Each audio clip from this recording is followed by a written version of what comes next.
We are now at 9.0, Citizens Participation. Lexington County School District One's Board of Trustees solicits the advice and counsel of its citizens.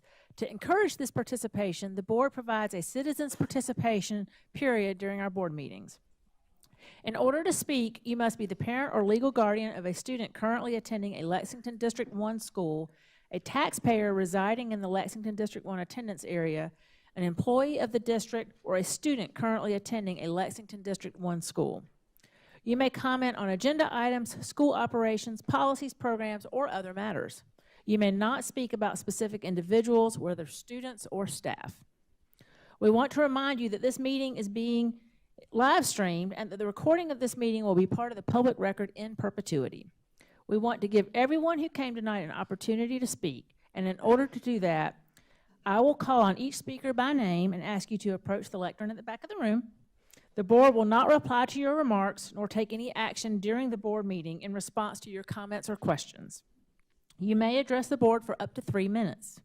If you have any handouts you would like the board to review, please give them to Ms. Halliday at the table in the back of the room, and she will distribute them. Please do not clap or make any comments, either while an individual speaks or after he or she finishes. As you came in tonight, you received a card to fill out if you indicated you wanted to speak. That card asks for your name, address, and other information. However, I will read only your name, the town you reside in, and the name of the schools your children attend when it is your turn to speak. If you are unable to attend the meeting or are uncomfortable addressing the board in person, you may reach out to the board by email, telephone, or mail, and our contact information is available on the Lexington One website. We welcome all messages. All right, we are ready to get started. Our first speaker is Ms. Debbie Myers, and she lives in Lexington and is a taxpayer in the district. Good evening. Since it's clear that the school board doesn't respond or consider what we have to say, I'm speaking to parents in this district right now. First, I'm going to start with a scripture from 1 Peter 2. For such is the will of God, that by doing right, you may silence the ignorance of foolish men. Act as free men, and do not use your freedom as a covering for evil, but use it as bondslaves of God. The reason I'm here tonight is to speak to inappropriate literature that's in our school district. I have a book in my hand that is required reading for students that are of minor age. I was going to tell folks watching to have your minor age children leave the room, but this is available to your minor age students, so I'm just going to go ahead and read it. It's called How to Read Literature Like a Professor, a lively and entertaining guide to reading between the lines. Thomas C. Foster. It's required reading for all juniors entering the IB International Baccalaureate Program. I'm at chapter 16. It's all about sex. Whoever wrote this book is absolutely obsessed with sex. They see sex everywhere. English professors have dirty minds. No, we're no more dirty-minded than everybody. Blame it on Freud. Suddenly we discover sex doesn't have to look like sex. Other objects and activities can stand in for sexual organs and sex acts, which is good since those organs and acts can only be arranged in so many ways. On and on and on this filth goes. This is in your school. This is in this school district, and it's required reading. This isn't optional reading. So what's going on in this district with the gender confusion, the race baiting by those who should be trusted to protect your children, I am telling you, parents, pull your kids out of this system. They're not going to listen to you, and this is not going to stop. Tonight, there's going to be a resolution that is going to be presented, and I know you're not going to vote on it. You don't respond to anything. But we ask that you put into policy a statement stating that parents are the primary stakeholders and decision makers for their own children. You are not. You have been entrusted to do right by these children, and you are failing.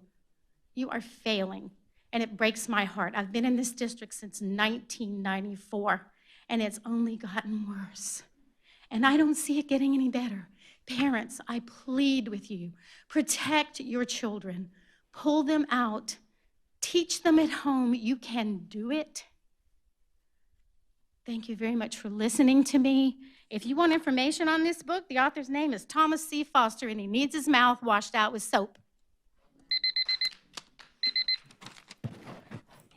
Thank you, Ms. Myers. Next, we have Ms. Katherine Reynolds, and Ms. Reynolds lives in Lexington. And I believe her school children are in Lula. Are they in Lula? No, I have them homeschooled. Oh, okay. They're homeschooled.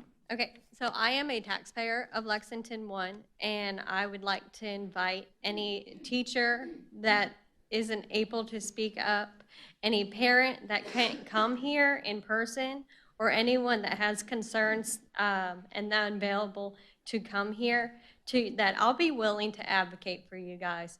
I do have a high concern for our children, for our community, and I want to be involved in it. I want this to be somewhere that we could come together and we can be strength together. Last month, within this district, there were so many instances of bullying. There was instances where there was cops that had to be called out. There was instances where I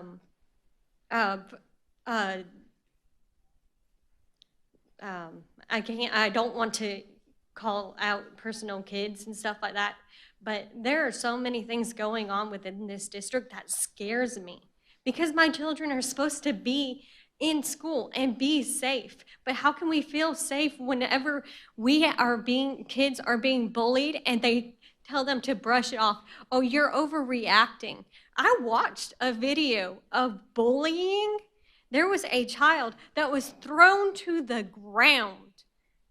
And that's bullying? That's not bullying. That is assault. And I hope that that child that assaulted that other child got in trouble just as much as those repercussions of those children that were on TikTok, off of campus, off of school time. All I ask is a resolution where parents can be the primary stakeholders. Please listen to us. We're the ones that you guys are supposed to be representing. That's all I have today. Thank you. Thank you, Ms. Reynolds. Next, we have Ms. Stephanie Burquist, and she lives in Lexington, and her students, I believe, attend the extracurricular activities at Beechwood and Lexington High School. Okay, so the last time I spoke, I came and presented a legal document. I had retained an attorney that said, if you ever try to implement masks on our children again, we will sue you. That seemed to be pretty successful.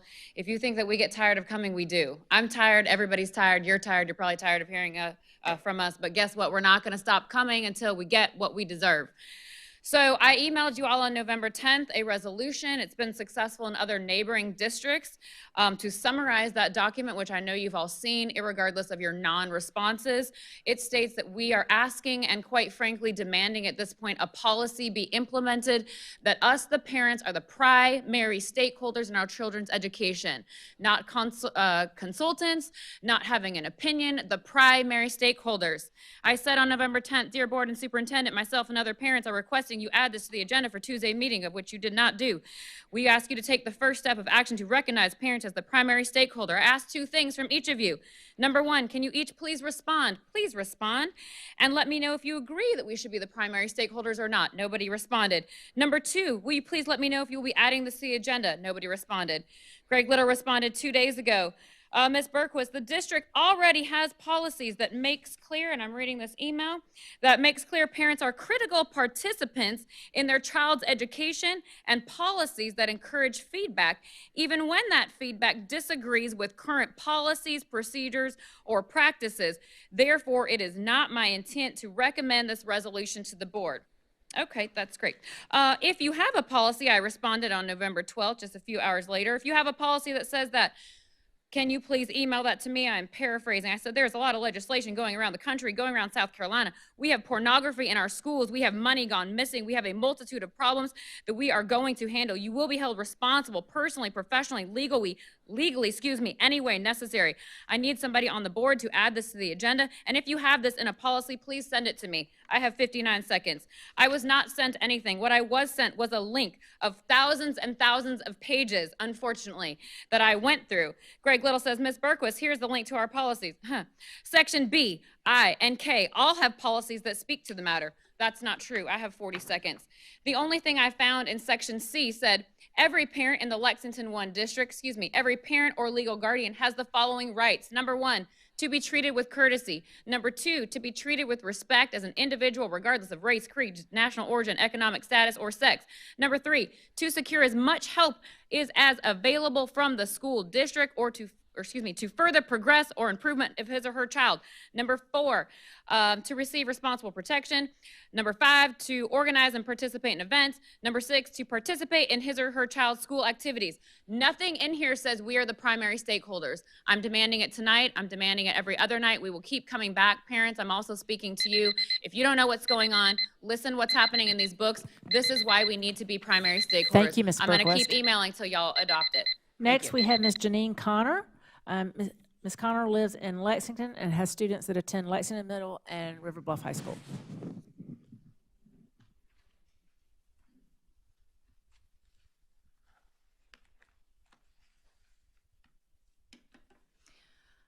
Hi, thanks for having me. My name is Janine Connor, and my kids, as she said, attend Lexington Middle and River Bluff High School for now. I wanted to speak about one of the inappropriate books that I had heard about, and to be honest, this is really not the tip of the iceberg as I looked on. But anyway, this is called All Eyes on Us, and it was on the summer reading list, I believe.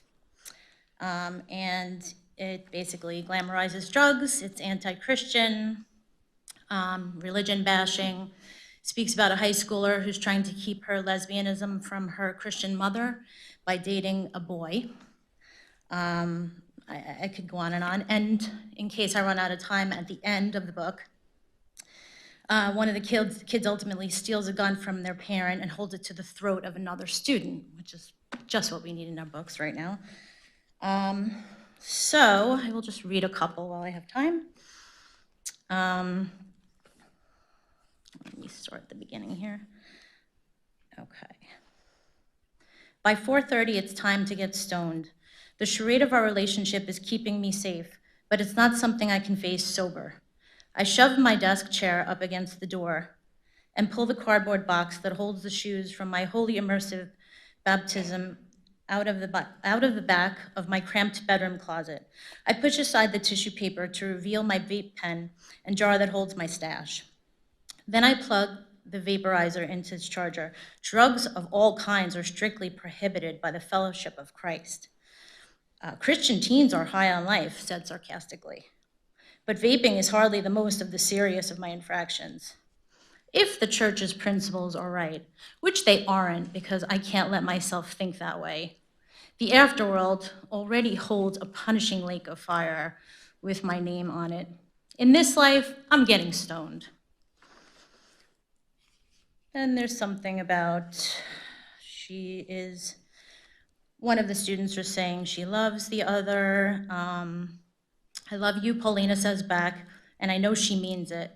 My parents' love is laced with fear, but Paul's love, unconditional. And then it proceeds to talk about how they slip into their sleeping bag and undress together. It's freezing when I slide off my coat, even under the sleeping bag. In a few minutes, I don't feel cold anymore. What I feel is warm and shuddering and loved. Paulina's lips move across my skin down and her hair tickles my legs. I feel free. Finally, for the first time in days, I like myself. Also great role modeling. And this one says, so you're bi, Amanda asks. No, I'm not into guys at all, she said. I don't get it. Have you heard of the Fellowship of Christ? She makes a face. Anyway, it goes on to say that her religion is a cult. You get the idea. Thank you, Ms. Connor. Next, we have Candace Vega. Ms. Vega lives in Lexington and has students that attend Lexington High School. That was appalling. I escaped California And I came here to bring my kids so that they can live a normal, free American life. And I'm here to make sure that this place doesn't turn into what I left. Parents, it is really, really critical and important that you are the primary stakeholders in your children's education. You take control over it. These people, they will not care for your child the way that you do. They will not look after them the way that you do. And you want to make sure that you don't turn this place into what I left. That's why I'm here, and I will continue coming here to make sure that this stuff does not occur here. Thank you. That's all I have to say. Parents, please take control of your kids' education. You're the boss, not them, not anyone else, you. Thank you, Ms. Vega. Next, we have Ms. Rebecca Godfrey. She lives in Lexington and has students that attend the River Bluff attendance area. I want to start by making a couple suggestions. Would the board consider having 1 to 2 town halls each year, even in non-election years? I think the community would respond favorably, and it would be nice to have a place to have question and answer. Secondly, I'm sure you've heard that the old Hendricks farm near LHS has been sold and it's becoming 270 homes. Would you begin to work more closely with county council on these decisions? There could be well over 500 kids entering our already full schools from that single development, needing buses, drivers, teachers, substitutes, lunch staff. This entire community would benefit greatly if there were more cooperation between the county and the school. I was in the high school the other day and I found this brochure sitting in the office. It says, "Attendance every day, 1 empty chair is too many." I completely agree. I'm happy Lexington One's positive cases are down to the 20s. Unfortunately, quarantines are still around 300. Lexington, would you lead the way in ending contact tracing? Kids need to be in school every day. Parents, if your child is sick, just keep them home. Resist taking them to get tested. We need to stop letting government agencies like DHEC dictate when we are allowed to send our kids home and how long they're supposed to be absent. These decisions belong to us, the parents, regardless of their vaccination status. I am extremely proud of every single parent who hasn't bent the knee and rushed out to get your child vaccinated, even though you've been pressured to do so and had to deal with discriminating quarantines.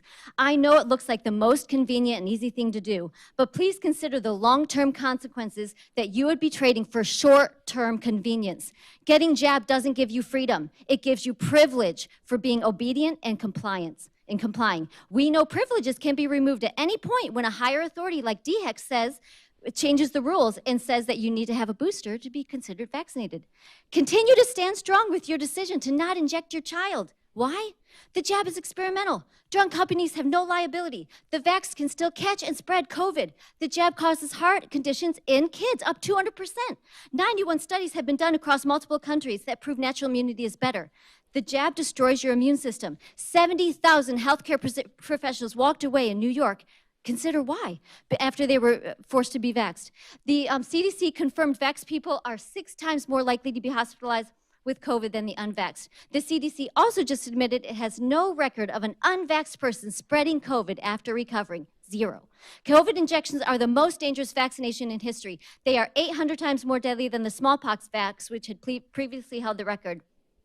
Pfizer has paid $4.6 billion in fines since 2000, $2.3 billion from fraudulent marketing, the largest healthcare fraud settlement in history. They paid out $75 million in 2009 for using Nigerian children as human guinea pigs. They are not to be trusted with your child. Parents, keep holding the line. Board, stop tethering vaccine status to privilege.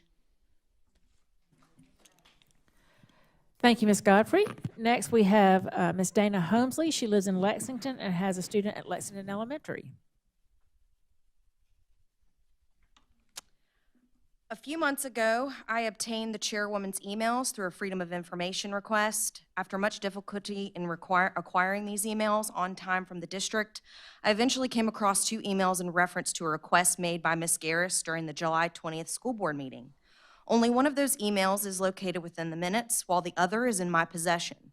I received the redacted version through my request, and I would like to read it so that it may go on public record. I believe it is the email the board will be discussing tonight. In this email, Ms. Garris's request is to add an item to the agenda is forwarded to the board.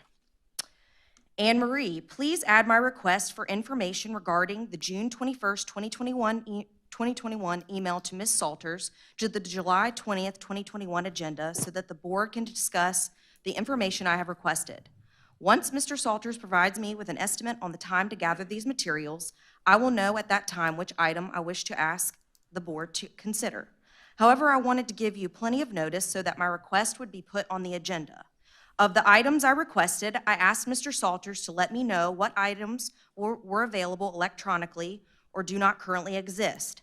I was very intentional in choosing items to ask for, and in doing so, I tried to ensure that those were easily accessible and available in electronic format. I'm not sure why Dr. Little thought it was a good idea to merge the roles of COO and Ms. CFO. Helmsley, I'm going to, point of order, please do not discuss personnel matters that belong to the superintendent. It's a matter of public record. It's public information. But we don't talk about other people. We don't talk about, one of the rules for citizens' participation is we don't talk about staff or students. Okay, but it's in the email by a board member. Our emails are a different matter than what is discussed. I mean, it was given to me through a FOIA request. It's public information. Should be a matter of public record. Everybody in this room, including everybody watching, should be able to know what's in the email. That's different than reading it into our Well, I mean, what minutes. are you afraid of? What are you afraid of? We have rules and guidelines, Ms. Helmsley. This is an effort to get around some of those rules and guidelines. And so I'm going to ask you to, if you would like to. I mean, I'm going to continue to read the email because it's public information. I'm sorry, Ms. Helmsley. You may not speak about specific individuals. I'm not speaking about it. I'm just simply reading an email. That's speaking. Okay, Reading but is I'm speaking. reading a board member's email. Ms. Green, Chair Green, She read an email and spoke about, Chair Green.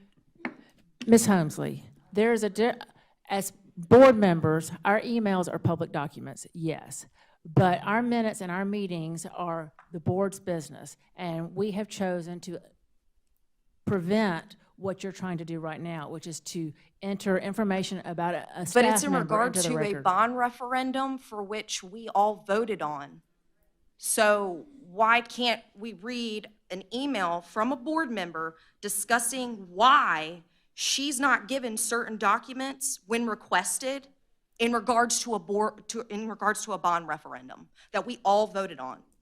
Ms. Helmsley, there is a lot more background on that situation, and we are in the process of resolving it. And I will I ask- understand, but with all due Ms. respect, Helmsley, I'm going to Chairwoman ask you to please Green, sit down.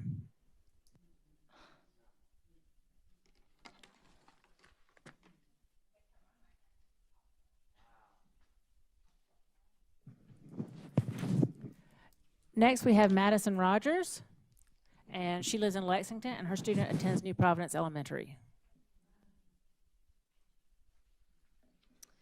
I appreciate that Mr. Salters has overseen or been a part of managing close to $100 Ms. billion Rogers. with the Ms. Rogers, worth referendum please work turn in off this her district. microphone. Citizens, please have a seat, Ms. Rogers.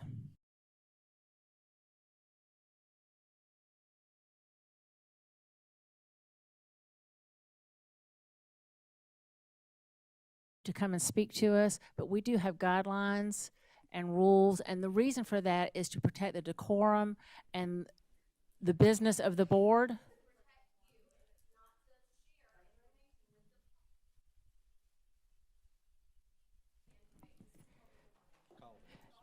Yeah, next we have Miss Michelle Fagan, and she lives in Lexington, and her student is homeschooled.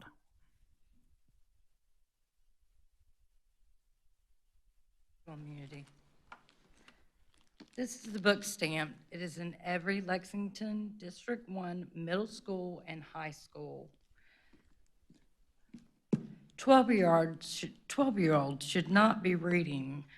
This information is inappropriate. They have developing minds that won't be able to distinguish the half-truths published. It has potential to cause mental harm as it purports their victimhood of being white for the fault due to the history of our nation based on half-truth history. Not to mention the so-called anti-racist music during so-called change empowerment by rap, violence, obscene lyrics that the youth can look up. I will read as much as possible. Notes on Baxter. He believed slavery was helpful for African people.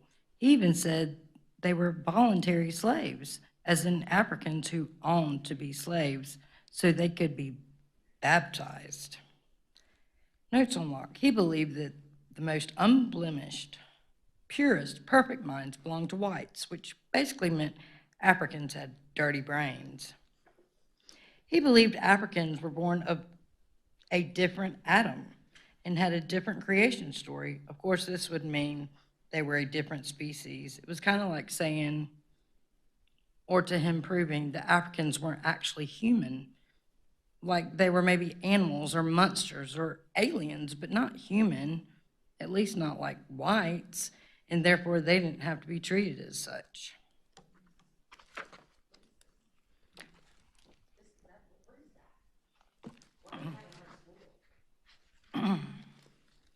Black Supremacy, the 10-point platform, paraphrased. Power to determine the destiny of our Black community, full employment, an end to the robbery of Black community by government, decent housing, real education, for all Black men to be exempt from military services, an immediate end to policy, brutality, and murder of Black people, freedom of all Black prisoners, for all Black people on trial to be tried by a jury of their peers, peace and Black representation in the United Nations.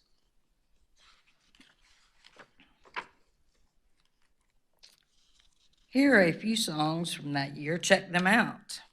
Slick Rick, Children's Story, Ice-T, Colors, NWA, I will not say what that actually stands for.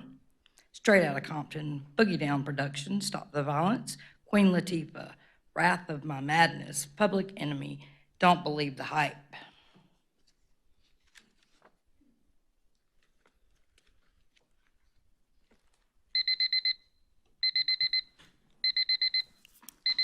There's much, Thank you, Ms. more. Fagan. There's much more. Next, we have Ms. Laura Michelle Riley. Ms. Riley lives in Lexington and has a student that attends Lexington Elementary.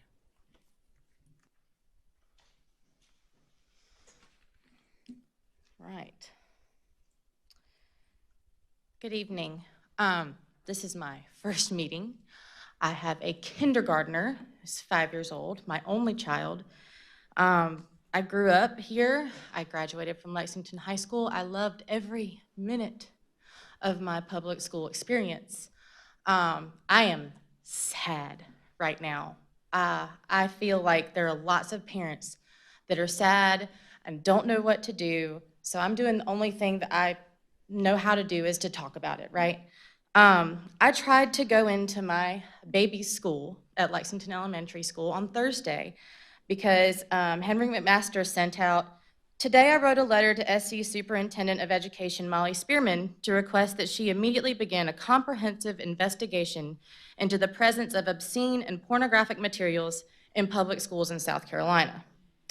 For sexually explicit materials of this nature to have ever been introduced or allowed in South Carolina schools, it is obvious that there is or was either a lack of or a complete breakdown in any existing oversight processes or the absence of appropriate screening standards.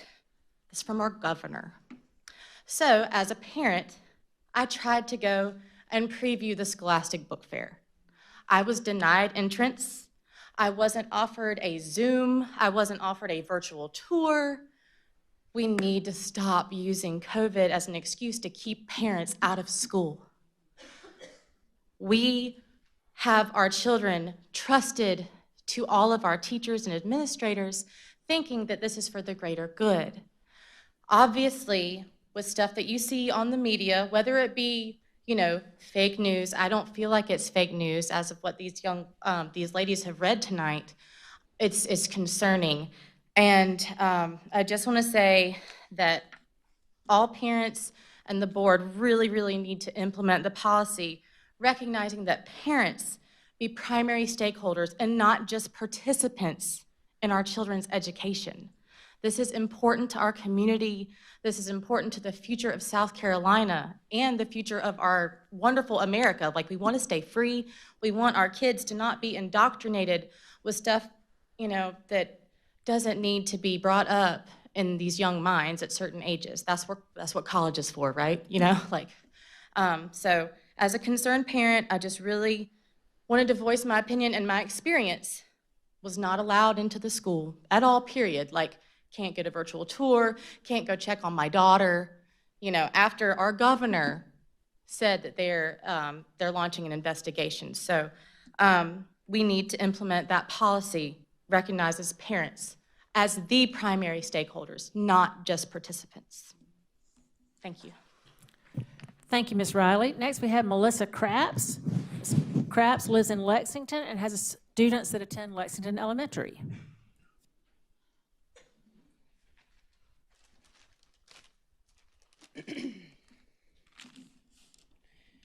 Good evening. Tonight I would like to talk about things getting back to normal for our children.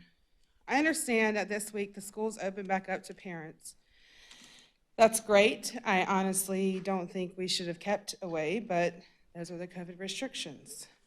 My 10-year-old asked me sorry, I'm nervous. My 10-year-old asked me a couple of weeks ago when she would be allowed to play with the other students on the playground. Like right now, they have to play with their classroom, and they're only allowed to go on certain equipment at certain times of the week. As of yesterday, there are 23 positive COVID cases in students in our district and 1 staff.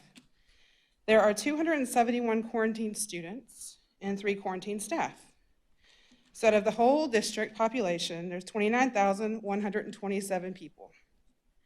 The COVID positive rate for our district right now is 0.0823, so less than 1%. We are now in moderate spread. When will we be in low spread? I would like to think that it would be now, since there's less than 1% COVID positive cases in our district. Can we please move on from this? Can we please drop these COVID restrictions? My child isn't able to play in the 5th grade band this year. Why? They are hoping that the district, the school board, will vote for them to be able to get together. I mean, why can't 10 kids meet after school and learn how to play musical instruments?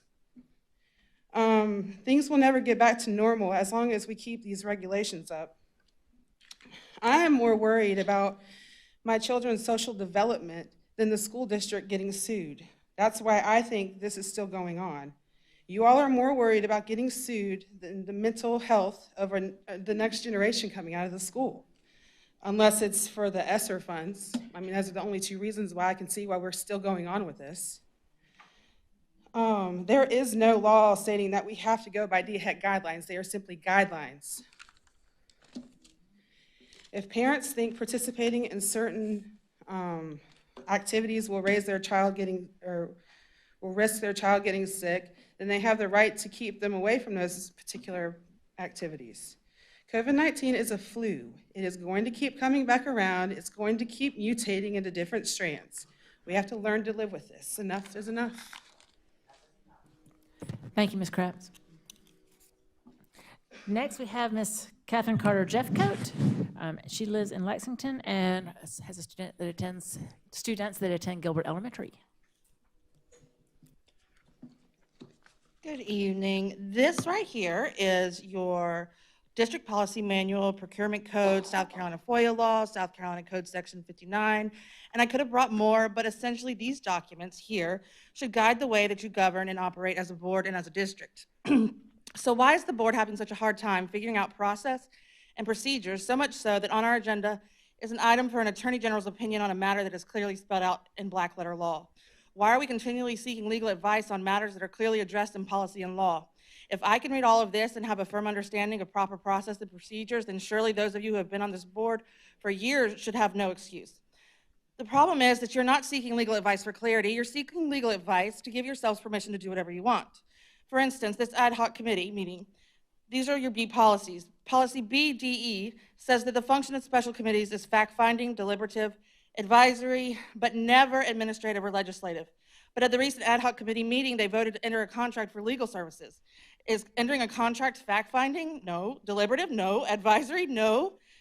Contracting for legal services is an administrative function that requires board or superintendent approval per our procurement code. A nice loophole for circumventing the authority of the board in this situation. Through correspondence with a board member, I found out that these legal services are being funded by the Office of the Superintendent, and that is why the ad hoc committee had purchasing power. Did that not send up a red flag for anyone? Especially when most, if not all, of our other legal services have come from the board account according to our monthly expenditures. But it doesn't matter anyways, because the superintendent can make as many line item transfers as he wants. If he doesn't have the money, he can just transfer from another account. Why are we allowing the superintendent, who is governed by these policies, to serve as a sitting member on this committee and give direct input into their revision and review? Why can't he sit with the members of the staff who are providing advice to the committee? At the last committee meeting, the superintendent contradicted himself, saying that policies that weren't fleshed out somewhere else in the policy manual should be then gone back to and changed. But then he said, you don't want to be in a perpetual state of tweaking your policy. Just create comprehensive and thorough policies to begin with now that the work is on the table. He even said you don't want your policies to back you into a corner. Well, of course, he doesn't want your policies to back him into a corner. That would mean accountability. Oh, and by the way, policy BBA says that policies will be in written form and continually reevaluated to meet the changing needs and functions of the district. So yes, contrary to what the committee members were told, we do need to constantly tweak our policies. You are the board. You can add as much detail into your policies as you'd like. So 4 members, a majority of our board, entered into this contract, either by way of vote or signature, except it wasn't a majority vote because 3 members were never given the opportunity to discuss the contract bids, nor did they even know about it. This is the epitome of a dysfunctional board. Not a single one of you has any more power than the other, yet you operate with secret meetings, lone wolf decision-making, and now attempting to withhold an elected official from her rights afforded to her by law. Thank you, Ms. Jeffcoat. Next, we have Summer Adams. Ms. Adams lives in Lexington and has students that attend Lexington Middle and River Bluff. Thanks for the time. Like some of the other moms here, we are transplants. While originally Texans, we have moved here from communist Washington State, and we are not going back to communism. I will keep fighting for my kids. I will keep speaking up. We came here for a better life. We heard lots of good things, and we were so pleasantly surprised to hear that there was a good place to go to, a place for safety, good education, and we found a lot of those things to be true. We absolutely love it here. However, we're finding that this rhetoric of domestic terrorists, parents that speak up at board meetings, is absolutely ridiculous. And we're finding that that does not differ from what we are feeling from this board. I heard about the other email earlier and that there was only one response. It was very disappointing. And while I see that there's a link for parents, for information that parents can access on the websites and for their schools, that's just not good enough. We know that there's some information available to us, but we'd really like to have more access to what what books our kids are checking out at the library. We had to jump through hoops this week to even get that information. We would like to see a resolution. I'm gonna add my name to that list. It's not enough just to say, well, you have rights. That's not good enough.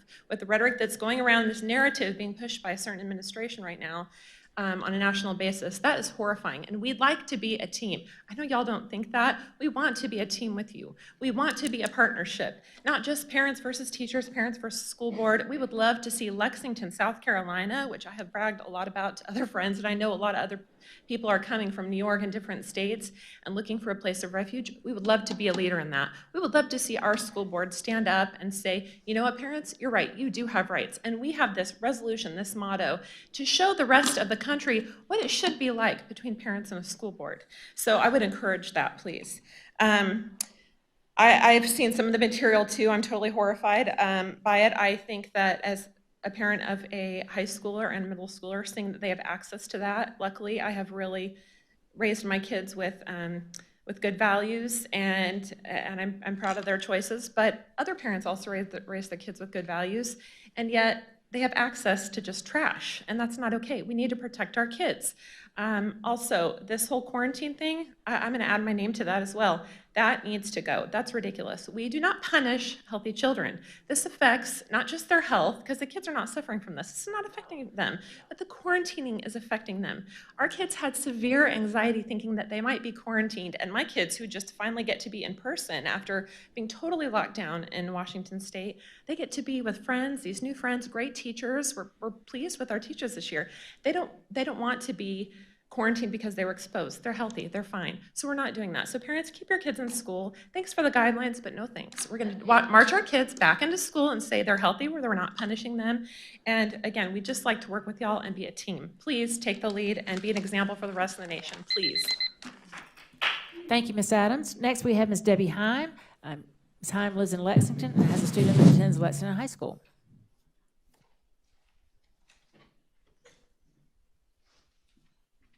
Welcome to all our new people. This is about a program, Ms. Green, just so that's clear, because that is something that is perfectly fine to talk about. Houston, we have a problem. The academic performance of our schools has been falling over the last several years. Coincidentally, during the same time, we have had a new superintendent. In 2016, he introduced our district to the New York City Leadership Academy, a training group that advocates replacing critical race theory with culturally responsive learning. When they made a 27-minute documentary, they showcased 2 districts in the nation, one in Des Moines, Iowa, and ours. Several of our employees and schools were featured. Then this spring, they hosted an hour-long webinar with both superintendents. Guess what? The Des Moines School Board recently fired their superintendent for violating state law. I am personally aware of several state laws being violated in this district since I started coming to board meetings in February. Our district has 2 specific programs directly from this Leadership Academy. The All Means All Committee that seems to rank our students by categories, but the public is not allowed to have easy access to information about this. When I made a Freedom of Information Act request for who was on the committee, the meeting minutes, and correspondence about it, I was told this cost $291. So I made a different request for just the meeting minutes, and wouldn't you know it, this committee, quote, does not take or keep meeting minutes. Amazing. This New York City Leadership Academy also gives us our Aspiring Principals Academy, where we, quote, develop our own pipeline and internal capacity for administrators. A FOIA request for information about this program costs over $1,500 per year minimum. I was told it would cost me in excess of $4,500 to receive information for a program that my son's principal has recently gone through. Why does this district not want me to have this information as evidenced by an exorbitant cost? And I just recently learned in the last few weeks we turned over another assistant principal at my son's school. Guess how much we pay for this program that coincidentally has been used in our district for the last several years as we have been doing worse? February 2017 was our first payment, and we are currently at over $1 million. Does the board even keep track of this? I did. Do we measure these results? How? While we've been using this program, we've had high administrative turnover. Our superintendent set this situation up after the board hired him with this statement about administrators retiring or moving to other schools. So we would have a coming administration crisis on our hands. Our district talks a lot about staff retention, and we still have open positions. Why would good employees leave a good district? Has there been an increase in complaints about these replacement school administrators? Our academic standards have gone down, as the report card this year showed our district lost an average of 10 points in academic testing across the district. Richland Lexington District 5 did not. It is the board's responsibility to hire a proficient superintendent who can perform their duty well for our students. Please fix this problem, even if it requires a proficient superintendent for our students who deserve safe and academically rigorous schools. When we set the standard high, our children will achieve high. Thank you. Next, we have Matthew Heim. Mr. Heim lives in Lexington and has a student that attends Lexington High School.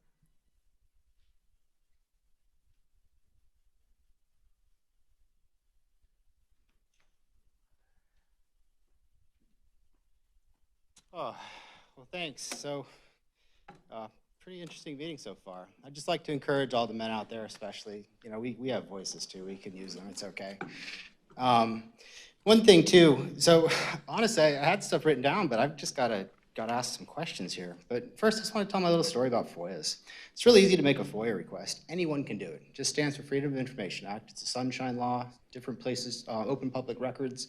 Different places call them different things. In the website, you go to the top right corner, there's a little magnifying glass, click on that. One of the links is Freedom of Information Acts. It's also information for the board in case they wanted to make some. And really you just say, I'm making a Freedom of Information Act request for any and all public records for whatever you're interested in. and you send the email off to the FOIA officer. I don't want to say her name, but you can easily find her if you just go to the website. And about 10 days later, you'll get or business days later, you'll get a reply telling you if the information's a public record or not and how much it costs. And the costs are a real concern. I've made all kinds of FOIA requests, not all kinds, maybe like less than 10, I think. But one of them was for procurement exempt purchases for about a year. I just wanted the purchase orders. I was interested in who was spending what on what and kind of what we were getting. $607. Whoa, that was a lot of money.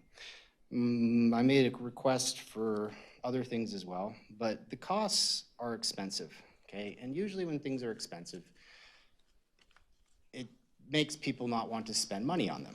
So thankfully, the people who wrote the law were really smart, and they said, hey, if the information primarily benefits the general public, we can reduce the fee or even waive the fee entirely. Wow.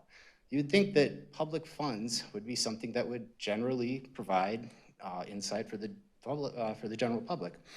So I asked the FOIA officer, hey, has this ever happened? And she looks at me and she says, not to my knowledge. And I said, well, hey, could you let me know how many times, we've had reduced costs or waived fees completely? I asked that over the summer. I'm still waiting on the response.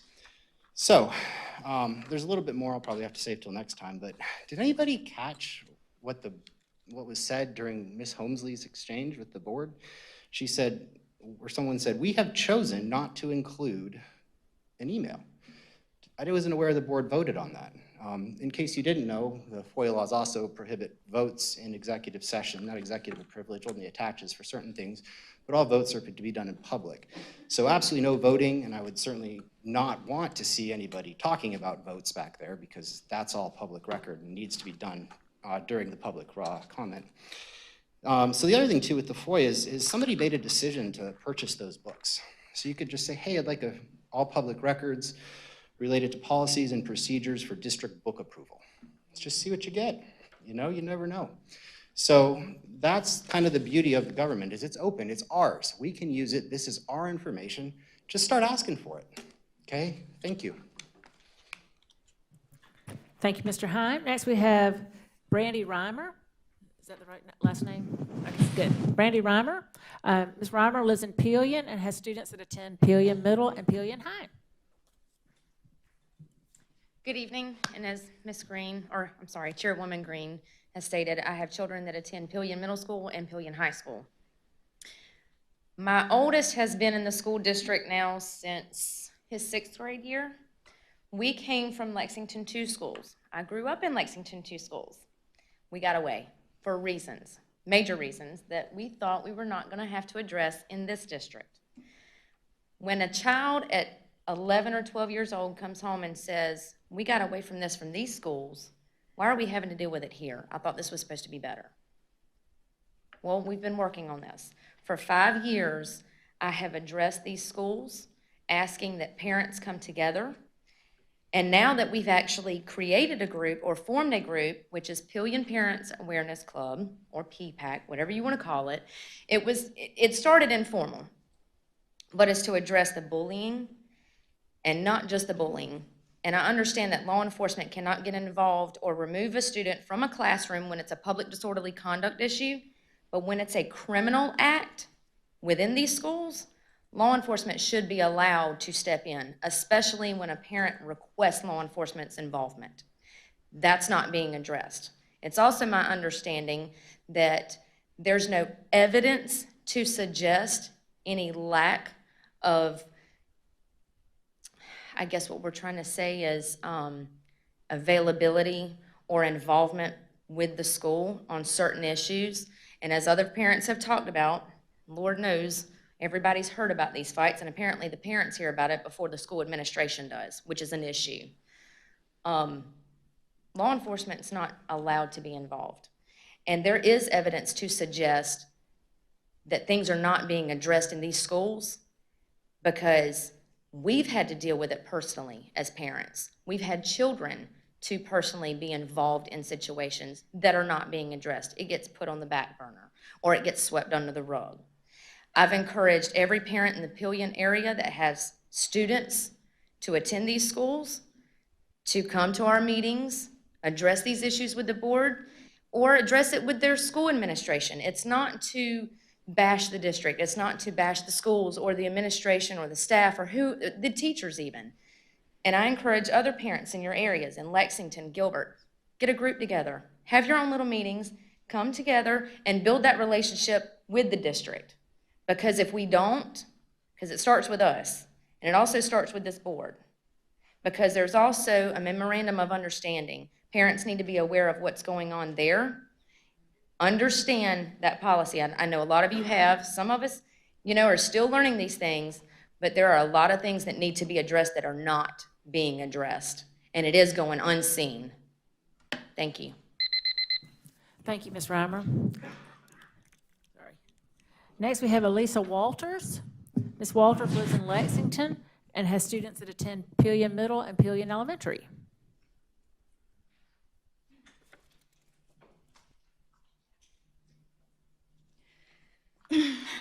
Okay, so this is my first meeting. I'm extremely nervous. I'm gonna try not to stutter too much up here, say what I have to say. My son is an 8th grader at Pillion Middle School. I also have a student at Pillion Elementary. Since the first day at Pillion Middle School, he has gone down as far as his self-confidence, his, just in every way he's become negative, and I love you, son, but he was kind of hard to be around because he will admit he was just mad every day because of bullying and harassment, and the teachers just sit there like, watch your mouth, don't talk like that, let's just go over here. Nothing is being done. Make a report about it. Come tell me about it. I'm here for you. No, you're not. No, you're not. Because there has been many, and I'm angry, as you can see. I have a lot to say and not enough time. What happened to the respect and discipline that students should be showing in the classrooms? I've seen evidence from my child in the classrooms of him, and it's bad enough it's in the books, but the other children saying what they're saying in the classrooms while the teachers are teaching or standing next to them at another desk, and the kids are just using this vulgar language that is even worse than what's in the books. Where are the teachers? Are they not allowed to say anything? Are they not allowed to do anything? When we moved here, everybody told us how great Pillion was, how great Lexington One was. It was amazing. That was perfect for us. That's why we came here. Good. My kids are going to have a great school. Now, I'm withdrawing him from school because I've had enough. I have sent emails to the school. I sent an email to Molly Spearman. I'm not sure if I'm allowed to say that, but I did. It got forwarded to the assistant principal so she could help us. We've been down that road. I went there. That was kind of an insult to me because we know we can go to the assistant principal. We've done that. Nothing happened. Make a report. Make a report. At what point does the school protect the children? It doesn't matter if it's one child or 100. They should all feel safe and listened to and protected. When my child can't go in the bathroom because he's afraid of getting threats of being beaten up. There's vaping and all that crap going on in the bathroom too. Kids will be kids. I get that. Bullying has evolved. It follows children home on their phones and social media, and it is no longer a safe place for them. Once that bell rings, the bullying doesn't stop. It follows them home, and it's a shame that it's taking parents. I have 30 seconds. 26 seconds.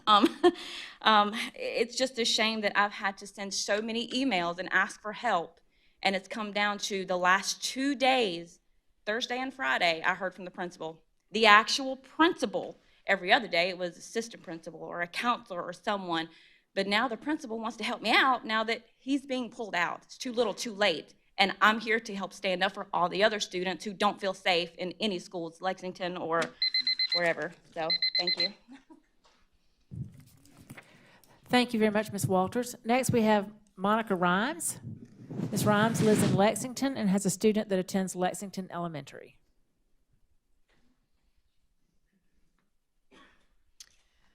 I think this speaks to what the former speaker was saying. I'm reading this petition that was circulated online by parent David Walters from Pellion. And he says, I'm writing this petition as a concerned parent of 2 children in the Lexington One School District. My children attended the elementary and middle school of Pellion, South Carolina. My hope for this petition is to get someone's attention from the school board and for something to be done about the environment our kids are trying to get an education in. Maintaining a safe and supportive learning environment is important for students' well-being and quality of education. Something has to change. These schools are filled with excessive violence, obscene language and profanity, and kids as young as 13 smoking tobacco and marijuana on school property. The administration at these schools are not doing anything to remedy this ongoing problem. Teachers are turning a blind eye to things in class that should warrant suspension from school. Even more concerning is the bullying and fighting that is taking place, and no consequences are being given, or it's just a warning. These issues should be met with zero tolerance. I'm not so naive to think that we can end all fights in school. They are kids, and it's going to happen. But when your child is scared to use the restroom because he's threatened, pushed into the wall, and choked, there's a serious problem. We even had to pull one out of school and continue with homeschooling because the threats and his anxiety were just getting out of control. Countless times, my children and my wife have met with teachers, principals, and counselors only to be told that their hands are tied and they're trying to make all students aware of bullying. Really, I think they're all very aware.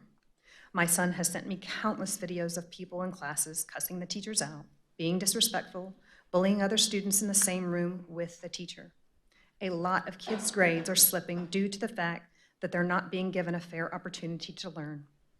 Also, videos of kids beating up others are being recorded in schools and uploaded to social media.